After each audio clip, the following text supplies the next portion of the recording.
Bom, a minha experiência com corrida, ela é muito recente. Na verdade, a minha vida inteira eu joguei vôlei. E vôlei é um esporte que não tem nada de corrida. Tem alguns outros esportes de equipe que tem um pouquinho de corrida inserido, futebol, handball, mas o vôlei não tem absolutamente nada. Só que depois de um tempo, depois que eu me formei em fisioterapia, eu comecei a trabalhar diretamente com esse público, com os corredores. Hoje eu trabalho com reeducação funcional de gestos esportivos e mais especificamente com corredores. E ao longo desses anos que eu venho trabalhando com esse público, eu colecionei vários depoimentos. Esses depoimentos eu ouço diariamente.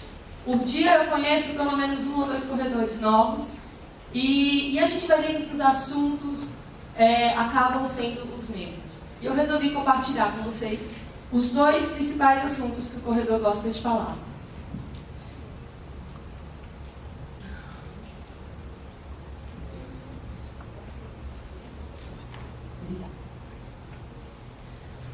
O primeiro desses assuntos é o quanto o corredor ama correr. O corredor adora falar isso, ele gosta de falar das sensações que a corrida traz, ele gosta de falar como a corrida mudou a vida dele, como eles relaxam durante a corrida, após a corrida. E isso é um assunto que, para quem é atleta, faz muito sentido, porque a gente tem essa experiência. Dentro do vôlei, eu sinto também um prazer enorme de praticar, um bem-estar enorme. E a gente sabe que, cientificamente, isso é explicado por conta dos neurotransmissores do prazer, que são ativados durante a atividade física. O segundo assunto que os corredores mais gostam de falar comigo é sobre lesão. Talvez esse assunto seja um pouco tendencioso para o ser fisioterapeuta. Mas basta uma breve busca na literatura e a gente vai encontrar revisões sistemáticas falando que a incidência de lesões na corrida é alta. Nessa revisão sistemática a gente vê que essa incidência varia de 20% até 80%, dependendo de como o diagnóstico de lesão é feito. O que é importante saber é que a cada 10 corredores, 8 têm algum tipo de queixa relacionada à corrida e pelo menos 2 têm um diagnóstico muito bem feito sobre essa lesão. E procurando mais um pouquinho, além dos corredores se machucarem muito, o mesmo corredor se machuca várias vezes. Então, em estudos longitudinais, prospectivos, a gente encontra essa característica também. Então, esses são os principais assuntos que os corredores, quando a gente se encontra, eles gostam de falar comigo. Mas teve um depoimento em especial de um paciente meu, esse ano, que me deixou pensativa. Ele me falou assim: Marcela, as pessoas me perguntam como eu posso gostar de correr. E eu sempre respondo perguntando, como alguém pode não gostar? E por que isso me deixou pensativa? Porque eu não gosto de correr. Isso me deixou pensativa porque eu acabei de falar para vocês, e é a mesma coisa que eu sempre falei, que a atividade física traz bem-estar, libera os neurotransmissores do prazer, então por que eu não gosto de correr, se correr é uma atividade física? E aí eu comecei a perceber que os esportes, eles têm prazeres específicos. E aí eu fiquei curiosa para saber qual é esse prazer específico da corrida. Então, eu resolvi me inscrever numa prova de 10 quilômetros, eu que nunca corri nada, que aconteceu em setembro desse ano, e eu me inscrevi com 3 meses de antecedência, para eu poder me preparar. Logo que eu me inscrevi, eu conversei com amigos meus profissionais, treinadores, para montar uma planilha, para eu poder, ao longo desses 3 meses, me preparar e chegar bem na prova. A gente combinou que eu ia fazer 36 treinos, dá mais ou menos uns 3 por semana. Eu fiz 12. Porque correr é muito chato. É muito chato você sair de casa para fazer a mesma coisa, um passo, outro passo, 1, 2, 1, 2. Você começa a sentir uma dorzinha aqui, uma dorzinha ali, olha para o relógio, ainda não deu tempo, ainda não chegou a distância. É muito chato. Todo dia eu ia 3 vezes na semana fazer a mesma coisa. Comecei a abandonar os treinos, mas chegou o dia da prova. Eu falei para todo mundo que eu ia fazer essa prova. Combinei com mais 3 amigas de correrem comigo e eu não podia mais desistir. Então eu fui para a prova, minimamente preparada, mas eu fui.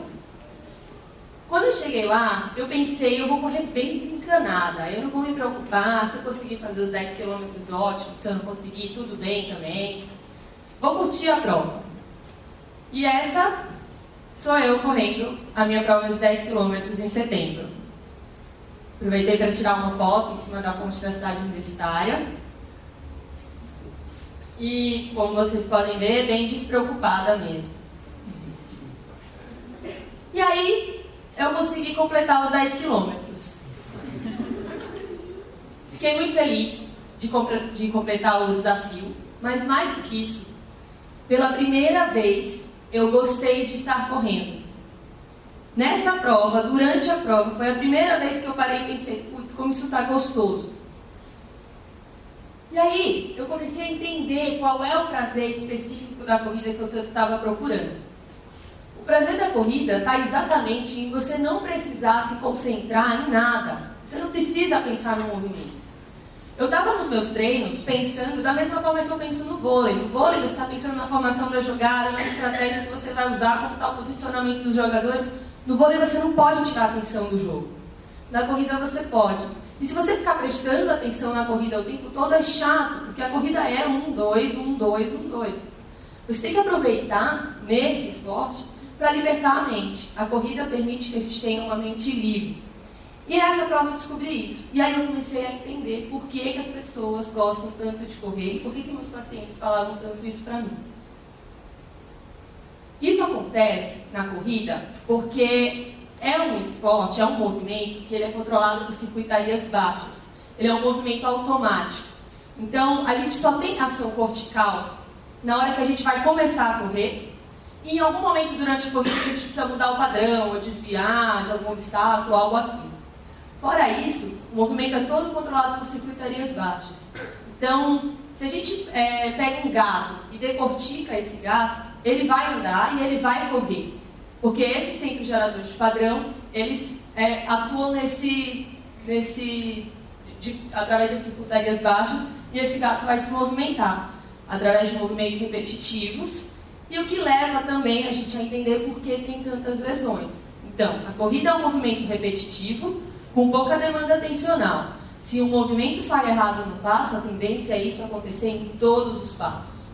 A gente deve fazer, em média, 180 passos por minuto. Então, imagine uma corrida de 1 hora. A cada passo, um movimento sendo executado errado, e a cabeça da pessoa, a mente da pessoa livre para pensar em outras coisas. Agora, tudo isso, toda essa conclusão que eu tive dessa experiência me deixou novamente pensativa, porque, como eu falei para vocês, eu trabalho com reeducação de gesto esportivo e da corrida. E eu sempre falei para os meus pacientes pensarem no movimento deles da corrida. Eu sempre termino uma sessão falando, olha, vai para o seu treino pensando nisso, vai pensando naquilo. E eu comecei a me sentir mal por fazer isso, porque agora eu entendo que isso é chato. Então, junto com a minha equipe, a gente bolou uma estratégia para que isso fique mais agradável. A gente decidiu limitar o número de comandos que a gente vai dar para o nosso paciente e que esses comandos sejam suficientes para garantir uma corrida segura e eficiente.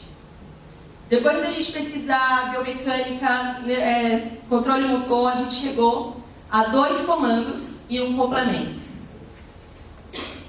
Na verdade, se a gente procurar mais a fundo, na verdade a gente procurou, esses comandos eles já vêm desde a Grécia Antiga. Como vocês podem ver nessa imagem, Aristóteles e Platão já falavam sobre corrida. Está bem claro que eles estão falando de corrida aqui. À sua direita, você vê Aristóteles falando, olha, Platão, para a gente correr, a gente tem que crescer.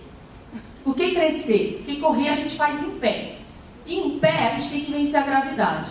Crescer é a melhor forma da gente garantir o alinhamento adequado no eixo adequado. Ao invés da gente falar para o nosso corredor, olha, você está fazendo um válvula de joelho, uma inclinação de quadril, o crescer já garante que todo o seu alinhamento vai ser estabelecido. Só que aí veio Platão, no diálogo, e falou, olha, mas não adianta só crescer, a gente tem que crescer e ir para frente. Para ir para frente, a gente tem que empurrar alguma coisa para trás, nesse caso é o chão. Então, correr é crescer e ir para frente empurrando o chão para trás. E a gente foi usando esses dois comandos. Até que a gente percebeu que nessa imagem tem mais uma informação por trás, que eu vou falar para vocês agora. Tá vendo aquela mocinha ali no canto esquerdo, com uma mão assim? Ela tá falando assim, calma lá. Tem que crescer e ir para frente, mas isso tem que ser feito com uma frequência alta de passos. Então esse é o complemento. Correr é crescer, ir para frente com uma frequência alta de passos. Por que uma frequência alta de passos? Isso garante que a gente vai ficar mais próximo ao chão. E da mesma forma que uma bola rolando que está no chão, ela é mais linear, ela é mais eficiente.